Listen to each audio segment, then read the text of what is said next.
आज तो world liver day है। ये संदेशा मैं देने चाहता हूँ कि लिवर बहुत इम्पॉर्टेंट ऑर्गन है हमारे देह में। सभी लोगों को ये पता है कि हार्ट बहुत इम्पॉर्टेंट है, ब्रेन बहुत इम्पॉर्टेंट है, परंतु सबसे बहुत इम्पॉर्टेंट है लिवर है, क्योंकि लिवर हमको एनर्जी देता है। ये पावर हाउस है बैटरी जैसी काम करते हैं हमारे शरीर में। वो बैटरी को अच्छा रखना हमारा कर्तव्य है। और कैसे अच्छा रखना है, ये बहुत सिंपल है, क्योंकि हम क्या खाते हैं, माइंडफुल रहना है। हम क्या खाता है, क्या पीते हैं, क्योंकि हमारा देह एक कचरे का कैन नहीं है। हम तो माइंडफुल रहना है कि हम क्या खाते हैं, क्या पीते हैं। और उससे शुरू होता है कि मोस्ट कॉमन प्रॉब्लम अब तो 30 to 40% लोगों को इंडियन पॉपुलेशन में होता है फैटी लिवर। और फैटी लिवर बहुत लोगों को चिंताजनक है। और हम अब बोलने जाते हैं कि उतना चिंताजनक नहीं है, क्योर कर सकते हैं फैटी लिवर को। हम मणिपाल में देखते हैं कि बहुत सारे लोग कोलकाता से आते हैं कि बहुत परेशान होते हैं कि हमको फैटी लिवर डिसीज़ है, क्या हो जाता है। क्योंकि 10 साल 20 साल के पहले जब हम पढ़ाई कर रहे थे, जब हम देख रहे थे कि सभी लोगों को अल्ट्रासाउंड में फैटी लिवर देख रहे थे, हम तो बोल रहे थे कि कुछ प्रॉब्लम नहीं है फैटी लिवर में।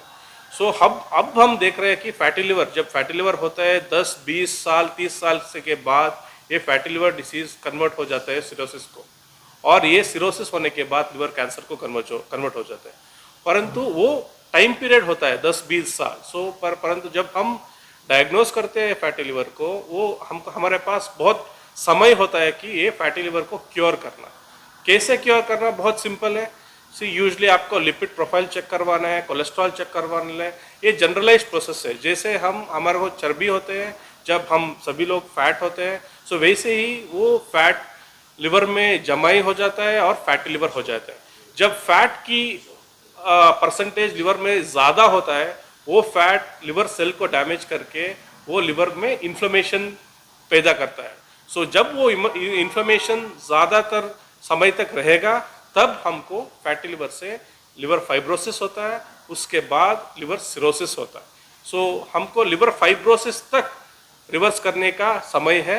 और जब भी किसी को फैटी लिवर का डायग्नोस होता है, घबराने के वाले की कोई चीज़ नहीं है। आप लोकल किसी लिवर डॉक्टर, गैस्ट्रोएंटरोलॉजिस्ट या हेपेटोलॉजिस्ट या लिवर डॉक्टर को आपको एक कंसल्टेंसी लेना है और थोड़ा सा बेसिक टेस्ट, अल्ट्रासाउंड लिवर और लिवर फंक्शन टेस्ट करवाना है। और उसको देखकर थोड़ा सा दवाई और लाइफस्टाइल चेंजेस में हम फैटी लिवर को रिवर्स कर सकते हैं। कोई क्वेश्चन है आपको जो फैटी लिवर के बारे में कुछ पूछना है आपको? किसी तरह के क्वेश्चन पूछ सकते हैं। बेसिकली ऐसे ही बोला था कि फैटी लिवर होता है कि जब भी ये सिंपल की सोल्यूशन है कि जब हम खाना खाते हैं, थोड़ा सा एनर्जी जमाए होते हैं ना, वो फिजिकल एक्सरसाइज द्वारा हमको खर्चा करना पड़ेगा। बैलेंस रहे, जो हम खाते हैं और हम फिजिकल काम करते हैं उसमें बैलेंस रहना चाहिए। जब वो इम्बैलेंस होता है, अच्छे ज़्यादा खाना और फिजिकल एक्सरसाइज बहुत कम करवाना, तब वो एक्स्ट्रा फैट बॉडी में जमा हो जाता है। जैसे हमारा पेट में चर्बी है, हाथ में चर्बी है, लेग्स में चर्बी है, वैसे ही चर्बी लिवर में जमा हो जाता है। जब वो चर्बी का परसेंटेज बढ़ता है, वो लिवर सेल को डैमेज करता है और इन्फ्लेमेशन पैदा करता है। जब वो इन्फ्लेमेशन पैदा करता है, वो बहुत खतरनाक है और उसको इमीडिएटली क्योर करवाना है। बेसिक लाइफस्टाइल चेंजेस, जैसी क्या खाना है। हमारे फूड में 3 अंश, बेसिकली किसी फूड को ले तो 3 अंश होता है। एक कार्बोहाइड्रेट होता है, प्रोटीन होता है या फैट होता है। वो कार्बोहाइड्रेट की परसेंटेज हमको कम करवाना है और प्रोटीन का परसेंटेज बढ़ाना है। हम 3 बार, यूजली नॉर्मल लोग 3 बार खाना करते हैं। हम क्या करते हैं कि 2 बार ज़्यादा प्रोटीन की फूड लेना है और 1 बार हम थोड़ा सा कार्बोहाइड्रेट का फूड ले सकते हैं। जब भी हम प्रोटीन का कंटेंट ज़्यादा करते हैं, हमको भूख भी कम हो जाता है। ज़्यादा कार्बोहाइड्रेट का खाने से ज़्यादा भूख होता है और ज़्यादा प्रोटीन खाने से हमारा भूख भी कम होता है। और हम 2 बार, दिन में 3 बार खाना खाने लोग 2 बार ज़्यादा प्रोटीन खाए तो उसमें फैटी लिवर या ओबेसिटी का प्रॉब्लम या डायबिटीज़ का प्रॉब्लम भी हम क्योर कर सकते हैं। ये प्रिलिमिनरी, क्या हम प्रिवेंटिव हेल्थ केयर बोलते हैं, वो दवाई देना नहीं, हमारी लाइफस्टाइल चेंज करने में ही फैटी लिवर को हम क्योर कर सकते हैं। हाँ, ठीक है। सो सिम्टम से सिम्टम नहीं होता, fatty liver is a diagnosis incidental. जब हम हेल्थ चेक को जाते हैं तब हमको पता चलता है कि फैटी लिवर है, कोई सिम्टम नहीं होता है। जब तक इवन पेशेंट, कुछ पेशेंट को सिरोसिस होने तक भी कोई सिम्टम्स नहीं होता है। सिरोसिस में 3 स्टेज होता है, ए, बी और सी। चाइल्ड ए सिरोसिस है ना, लिवर का बहुत हार्ड होना, सिरोसिस बोलते हैं कि बहुत हार्ड होना, तब तक कोई सिम्टम्स नहीं होता है।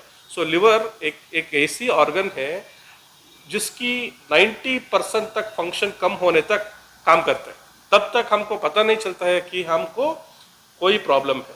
तो सिम्टम मेनली क्या होता है कि एनर्जी लेवल्स कम हो जाते हैं, कितना हम काम कर सकते हैं वो हमको पता चलता है कि हम उतना काम नहीं कर पाते।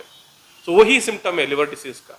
जब एनर्जी लेवल्स कम होता है, बॉडी में मसल सब कम होता है, सो अचानक किसी कारण से वो पतला पतला होने के स्टार्ट होता है। सो 2 कारण होते हैं इसलिए, एक है डायबिटीज होना, सडनली पतला होना, और एक है लिवर का प्रॉब्लम आना।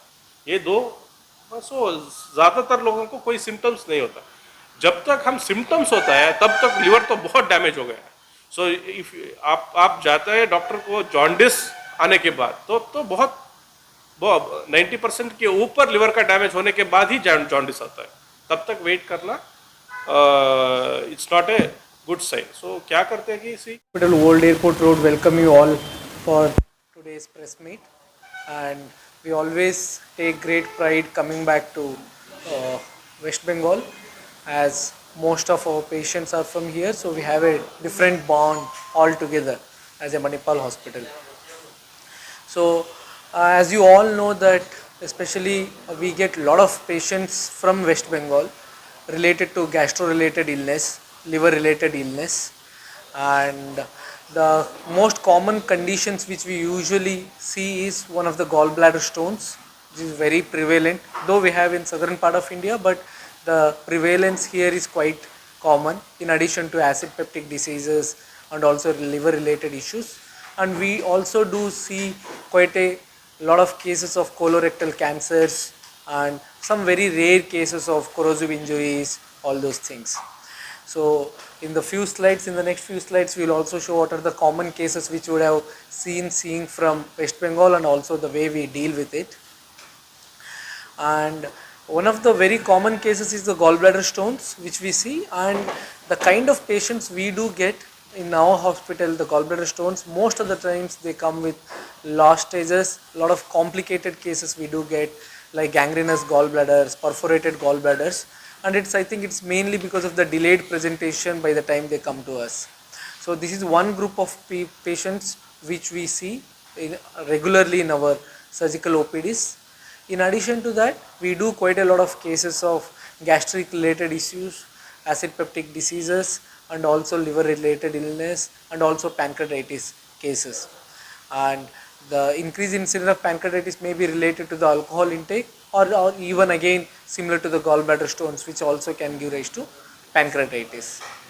And in addition that, we get elderly patients coming with bleeding per rectum, bleeding in the motion, which they commonly get confused with piles. उसके साथ भी काफ़ी कन्फ्यूजन हो जाती है। जैसे एल्डरली पेशेंट होते हैं, वो यूजुअली जब मोशन ब्लीडिंग होती है तो पाइल्स करके काफ़ी इग्नोर करते हैं दैट, बट वो एक रेड फ्लैग हो सकता है कोई कोलोरेक्टल कैंसर का रिलेटेड इशू का।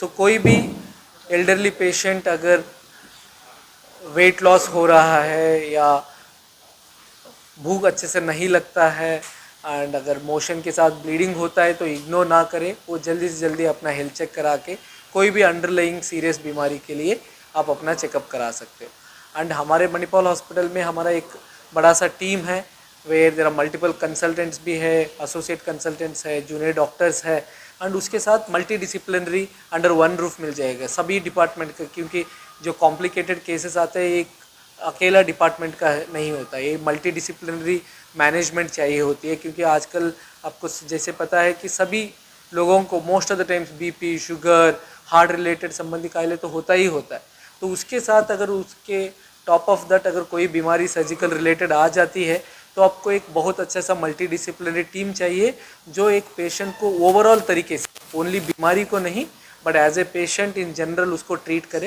एंड हमारे पास वो बहुत ज़्यादा अच्छा सुविधाएं हैं, एडवांस्ड टेस्ट्स है, डायग्नोस्टिक टेस्टिंग्स है, स्कैन्स है and also advance surgical treatment options भी है। जैसे हम ओपन सर्जरी भी कर लेते हैं, लैप्रोस्कोपी भी कर लेते हैं एंड रोबोटिक सर्जरी भी जो सबसे क्वाइट एडवांस्ड है। सो सभी सुविधा का अंडर वन रूफ कोई भी गैस्ट्रो संबंधी रिलेटेड या लिवर संबंधी या पैनक्रियास संबंधी या इंटेस्टाइन से रिलेटेड कोई भी बीमारी हो, एक मल्टी डिसिप्लिनरी टीम उसको हैंडल करता है and best of the best care जो ग्लोबल स्टैंडर्ड्स में है, जो दुनिया का स्टैंडर्ड्स में उसको हम ऑफर करते हैं as a multi disciplinary team. हाँ सर।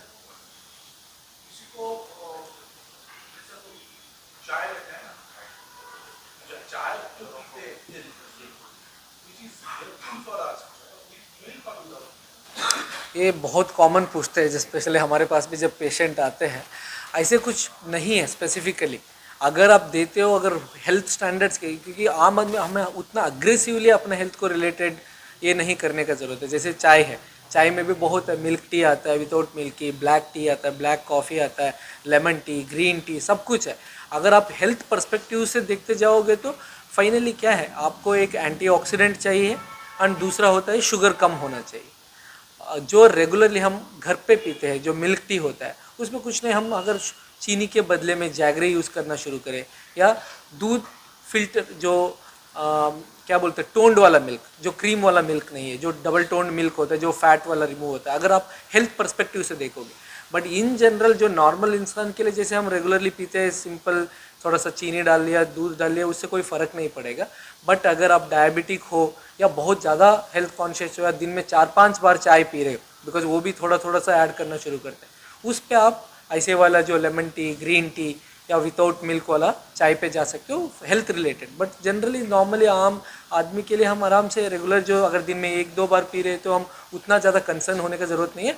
बट डेफिनेटली शुगर जैसे हम देखते हैं ऑलमोस्ट 1-2 चम्मच ले लेते हैं चीनी, उसको डेफिनेटली अवॉइड कर सकते हैं। दूध से ज़्यादा शुगर का होता है, आप शुगर फ्री पी सकते हो या लेस चीनी ले सकते हो या जैगरी यूज़ कर सकते हो। हाँ, ब्राउन शुगर वो सभी ले सकते हैं, but everything has sugar in it definitely, but the quantity has to come down. Most of the times in we see here, अगर बाहर चाय पीते हम देखते हो आराम से टीस्पून से डालते रहते हैं, तो it is the quantity of sugar which has to come down, that's it.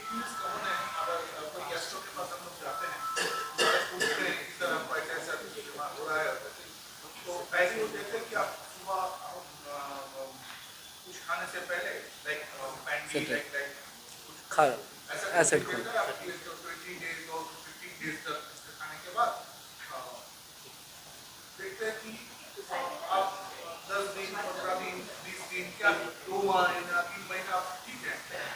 दोबारा हो जाए।